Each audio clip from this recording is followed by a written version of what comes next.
ഒരു മലയാളി പുരുഷൻ പരസ്യമായിട്ട് കരയുന്നത് നിങ്ങൾ കണ്ടിട്ടുണ്ടോ? സാധ്യത വളരെ കുറവാണ്.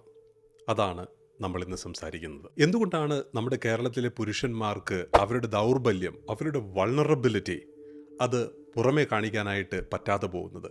ഈ വീഡിയോ നിങ്ങൾ ആണാണ്, ഒരിക്കലും കരയരുത്, നിങ്ങളെപ്പോഴും ശക്തനായിരിക്കണം, പരാജയപ്പെടാനായിട്ട് പാടില്ല, ഇപ്രകാരമുള്ള ചിന്തകൾ കേട്ടു വളർന്നു വന്ന പുരുഷന്മാർക്ക് വേണ്ടിയിട്ടുള്ളതാണ്. അതുപോലെ തന്നെ എന്തുകൊണ്ടാണ് എൻ്റെ ഭർത്താവ് മനസ്സ് തുറന്ന് എന്നോട് സംസാരിക്കാത്തത്, അല്ലെങ്കിൽ എന്തുകൊണ്ടാണ് എൻ്റെ ആൺ സുഹൃത്ത് എന്നോട് ഹൃദയം തുറന്ന് സംസാരിക്കാത്തത് എന്ന് ചിന്തിച്ച് ജീവിക്കുന്ന എൻ്റെ പ്രിയപ്പെട്ട സഹോദരിമാർക്ക് വേണ്ടി കൂടിയുള്ളതാണ് ഈ വീഡിയോ. എന്തുകൊണ്ടാണ് കേരളത്തിലെ പുരുഷന്മാർക്ക് ഇങ്ങനെ മനസ്സ് തുറന്ന് അവരുടെ ദൗർബല്യത്തെ, അവരുടെ മനസ്സിൻ്റെ വിഷമത്തെ തുറന്ന് പങ്കുവയ്ക്കാനായിട്ട് കഴിയാതെ വരുന്നത്?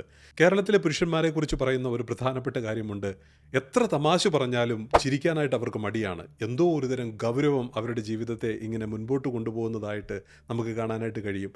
ചിരിക്കാൻ മടി, കരയാൻ മടി, മനസ്സ് തുറന്ന് സംസാരിക്കാൻ മടി, ഇങ്ങനെ ഒരു പ്രത്യേക മാനസികമായിട്ടുള്ള ഒരു അനുഭവത്തിലൂടെയാണ് പല പുരുഷന്മാരും കടന്നു പോകുന്നത്. എന്നാൽ പുതിയ തലമുറയിൽ ചില മാറ്റങ്ങൾ വരുന്നതായിട്ട് എനിക്ക് തോന്നിയിട്ടുണ്ട്. കാരണം ഈ കഴിഞ്ഞിടെ റെഡിറ്റ് എന്ന പ്ലാറ്റ്ഫോമിൽ ഞാൻ ഇങ്ങനെ സെർച്ച് ചെയ്തപ്പോൾ അവിടെ നമ്മുടെ ആണുങ്ങളുടെ അവസ്ഥയെക്കുറിച്ച് ഈ ചെറുപ്പക്കാർ പങ്കുവെച്ചത് ഇങ്ങനെയായിരുന്നു: നമുക്കൊന്ന് കരയാൻ പോലും പറ്റാത്ത അവസ്ഥയിലാണ്, വല്ലാത്ത കഷ്ടമാണ് നമ്മുടെ നാട്ടിലുള്ള ജീവിതം, ഒന്ന് മനസ്സ് തുറന്ന് കരഞ്ഞാൽ തീരാവുന്ന പ്രശ്നങ്ങളേ ഉള്ളൂ. അപ്പോൾ ഇങ്ങനെ പലതരത്തിലുള്ള വളരെ പോസിറ്റീവായിട്ടുള്ള കമൻസ് കാണാനായിട്ട് ഇടവന്നു. അത് കണ്ടപ്പോഴാണ് ഈ വിഷയത്തെക്കുറിച്ച് ഒന്ന് സംസാരിക്കുന്നത് നല്ലതാണെന്ന് എനിക്ക് തോന്നിയത്. ഇപ്രകാരം ഒരു വൾണറബിൾ ആകാതിരിക്കുന്നതിൻ്റെ ഒരു പ്രധാനപ്പെട്ട കാരണം കണ്ടുപിടിക്കണമെങ്കിൽ നമുക്ക് നമ്മുടെ ചെറുപ്പകാലത്തേക്ക് ഒന്ന് പോകുന്നത് നല്ലതാണ്. നമ്മൾ ഒരു കുട്ടി ഒന്ന് നടക്കാനായിട്ട് ശ്രമിക്കുമ്പോൾ ഒന്ന് വീണുപോയി എന്ന് കരുതുക, അവൻ കരയാൻ തുടങ്ങിക്കഴിയുമ്പോഴേക്കും ഉടനെ പറയുന്നൊരു കാര്യമുണ്ട്: ആൺകുട്ടികൾ കരയാൻ പാടില്ല. ഇത് പലതവണ കേൾക്കുന്ന കുട്ടി അറിയാതെ ആ മനസ്സിലേക്ക് പകർത്തി വെക്കുന്ന ഒരു കാര്യമുണ്ട്: എൻ്റെ ജീവിതത്തിൽ എന്തെല്ലാം സംഭവിച്ചാലും, ഞാൻ വീണാലും പരാജയപ്പെട്ടാലും ഞാൻ കരയാൻ പാടില്ല.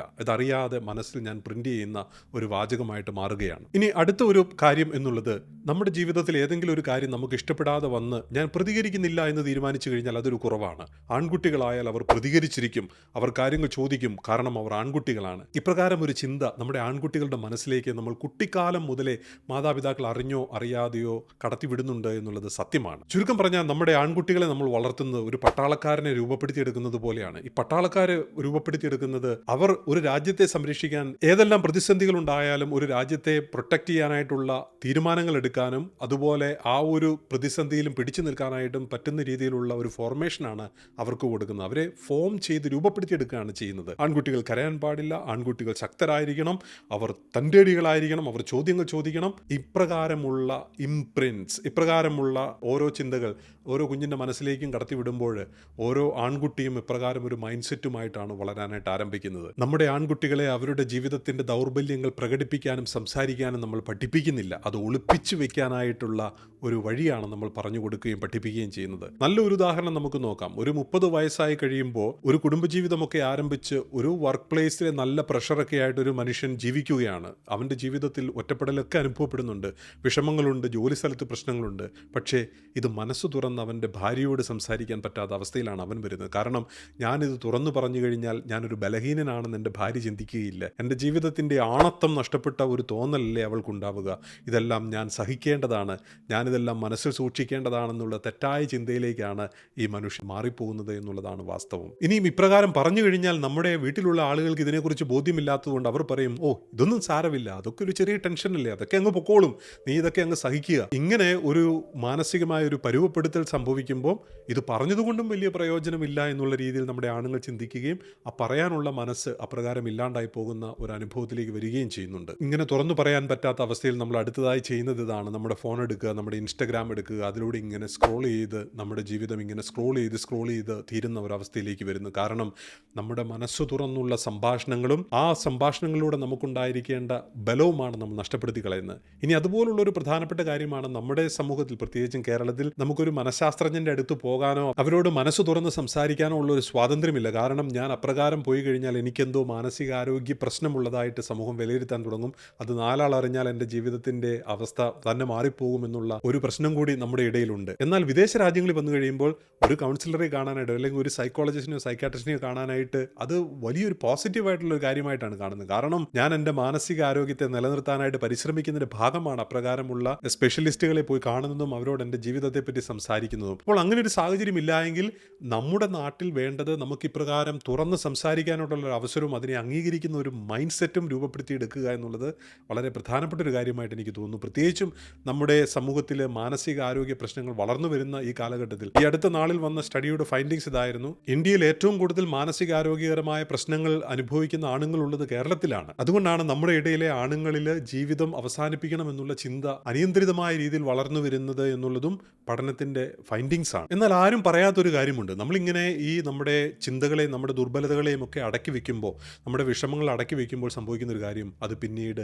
അരിശമായിട്ട് പൊട്ടിത്തെറിയായിട്ട് പുറത്തു വരുന്നു എന്നുള്ളതാണ്. യഥാർത്ഥത്തിൽ നമ്മൾ തുറന്ന് സംസാരിക്കേണ്ട ആളുകളിൽ നിന്ന് പോലും ഒരു അകൽച്ച വന്ന് നമ്മുടെ മനസ്സ് തുറന്ന് സംസാരിക്കാൻ പറ്റാതെ ഒരുതരം അകൽച്ച നമ്മുടെ ഉള്ളിൽ ഉണ്ടാവുകയും അത് പലതരത്തിലുള്ള പൊട്ടിത്തെറികളിലേക്കും അരിശത്തിലേക്കും നമ്മുടെ ജീവിതത്തിന്റെ സന്തോഷം നഷ്ടപ്പെടുന്നതിലേക്കും അത് കാരണമായിട്ട് മാറുന്നുണ്ട്. ഇത് എല്ലാറ്റിനെയും ബാധിക്കുന്നുണ്ടോ എന്നുള്ളതാണ് വാസ്തവം. നമ്മുടെ വിവാഹ ബന്ധങ്ങളെ അത് അലട്ടുന്നു, നമ്മുടെ കുടുംബ ബന്ധങ്ങളെ അത് തകർക്കുന്നു, നമ്മുടെ മക്കളുമായിട്ടുള്ള ബന്ധത്തെ അത് തകർക്കുന്നു, നമ്മുടെ കൂട്ടുകാരുമായിട്ടുള്ള ബന്ധത്തെ തകർക്കുന്നു. സൊസൈറ്റിയിൽ നിന്നും ഒരുതരം അകൽച്ച നമ്മുടെ ഉള്ളിലേക്ക് രൂപപ്പെടാനായിട്ട് കാരണമായിട്ട് മാറുന്നു. കാരണം എൻ്റെ മനസ്സ് തുറന്ന് സംസാരിക്കാനോ ജീവിക്കാനോ പറ്റാത്ത ഒരു സമൂഹത്തിൽ നിന്ന് അറിയാതെ ഒരു അകൽച്ച എൻ്റെ ജീവിതത്തിലേക്ക് സംഭവിക്കുകയാണ് ചെയ്യുക. ഈ അടുത്ത നാളിൽ എൻ്റെ ഒരു സുഹൃത്ത് എന്നോട് പങ്കുവെച്ച ഒരു കാര്യമുണ്ട്. ബ്രോ, ഞാൻ ഈ കഴിഞ്ഞ ദിവസം ജോലി കഴിഞ്ഞ് വന്ന് എൻ്റെ കാറിലിരുന്ന് ഏതാണ്ട് അരമണിക്കൂർ ഞാൻ കരയുകയുണ്ടായി. കാരണം എനിക്ക് എൻ്റെ വീട്ടിനുള്ളിലേക്ക് പോയി എൻ്റെ ഭാര്യയോട് എനിക്ക് തുറന്ന് സംസാരിക്കാനായിട്ട് പറ്റുന്നില്ല. ഞാൻ കരയുകയോ എൻ്റെ കണ്ണുനീർ കാണുകയോ ചെയ്തു കഴിഞ്ഞാൽ അത് എൻ്റെ ഒരു കുറവായിട്ട് അവൾ എന്നെ പരിഗണിക്കും. കാരണം നമ്മുടെ സംസ്കാരം ഇതാണല്ലോ, ആണുങ്ങൾ കരയാൻ പാടില്ലല്ലോ. അതിനുശേഷം ആരും ഒന്നും അറിയാത്തതുപോലെ, ഒന്നും സംഭവിച്ചിട്ടില്ലാത്തതുപോലെ ഞാൻ വീട്ടിലേക്ക് കടന്നു പോകുന്നു, പിറ്റേന്ന് ജോലിക്ക് പോകുന്നു, ആരും ഒന്നും അറിയുന്നില്ല, എൻ്റെ ജീവിതം ഇങ്ങനെ അങ്ങ് കടന്നു പോവുകയാണ്. ഞാൻ എന്തിനാണ് ജീവിക്കുന്നത് എന്ന് പോലും പലപ്പോഴും ചിന്തിക്കാറുണ്ട്.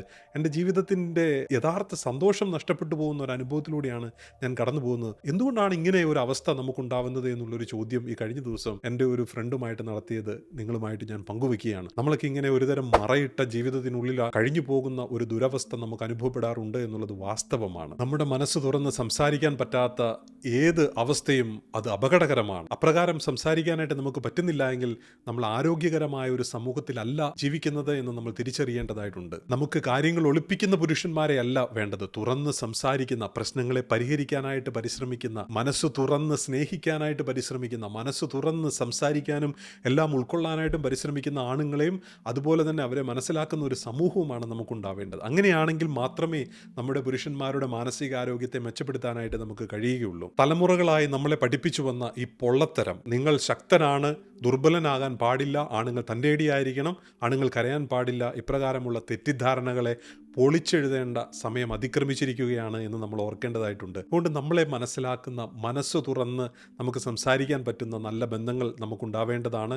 നമ്മുടെ വീട്ടിലുള്ളവർ അപ്രകാരം നമ്മളെ മനസ്സിലാക്കാനും കേൾക്കാനും തുടങ്ങുന്ന ഒരവസ്ഥയാണ് നമുക്ക് ലഭിക്കാവുന്ന ഏറ്റവും വലിയ ഭാഗ്യം. അതുകൊണ്ട് ഈ ചിന്തകൾ നിങ്ങളുടെ മനസ്സിൽ സൂക്ഷിക്കാൻ, പ്രത്യേകിച്ച് എന്നെ കേൾക്കുന്ന പുരുഷന്മാർ, ഇപ്രകാരം മനസ്സ് തുറക്കാനായിട്ടുള്ള ഒരവസ്ഥ അത് നമ്മുടെ മനുഷ്യത്വത്തിൻ്റെ ഭാഗമാണ്. പൗരുഷം എന്നുള്ളത് എല്ലാം അടക്കിപ്പിടിച്ച് ജീവിക്കുക എന്നുള്ളതല്ല, മറിച്ച് ഒരു നല്ല മനുഷ്യനായിട്ട് യഥാർത്ഥ മാനുഷിക വികാരങ്ങളോടെ ജീവിക്കുക എന്നുള്ളതാണ്. അതുപോലെ നമ്മുടെ വീട്ടിലുള്ളവർക്ക് ഇത് മനസ്സിലാക്കാൻ സാധിക്കട്ടെ. അവർ തുറന്ന് സംസാരിക്കാനായിട്ട് ശ്രമിക്കുമ്പോൾ അവരെ കേൾക്കാനായിട്ടും അവരെ അംഗീകരിക്കാനും മനസ്സിലാക്കാനും ശ്രമിക്കുക. നിങ്ങൾ അഭിമാനിക്കണം, കാരണം എൻ്റെ ഭർത്താവ് അല്ലെങ്കിൽ എൻ്റെ സഹോദരൻ അല്ലെങ്കിൽ എൻ്റെ മകൻ ഒരു പച്ചയായ മനുഷ്യനാണ് എന്നുള്ള ഒരു തിരിച്ചറിവ് നിങ്ങൾക്കുണ്ടാകുന്നുണ്ടെങ്കിൽ, അങ്ങനെ ഒരു അനുഭവം നിങ്ങൾക്കുണ്ടാകുന്നുണ്ടെങ്കിൽ അത് അഭിമാനത്തിൻ്റെ നിമിഷം കൂടിയാണ്. ഈ വീഡിയോ കണ്ടതിന് നന്ദി. ഈ വീഡിയോയെക്കുറിച്ചുള്ള നിങ്ങളുടെ ചിന്തകളും അഭിപ്രായങ്ങളും തീർച്ചയായിട്ടും പങ്കുവയ്ക്കുമല്ലോ. ഈ വീഡിയോ നിങ്ങൾക്ക് ഇഷ്ടമായെങ്കിൽ ഇതുപോലുള്ള മറ്റൊന്ന് കാണാനായിട്ട് നിങ്ങളെ സ്വാഗതം ചെയ്യുന്നു. നമുക്ക് മറ്റൊരു വീഡിയോയിൽ വീണ്ടും കാണാം.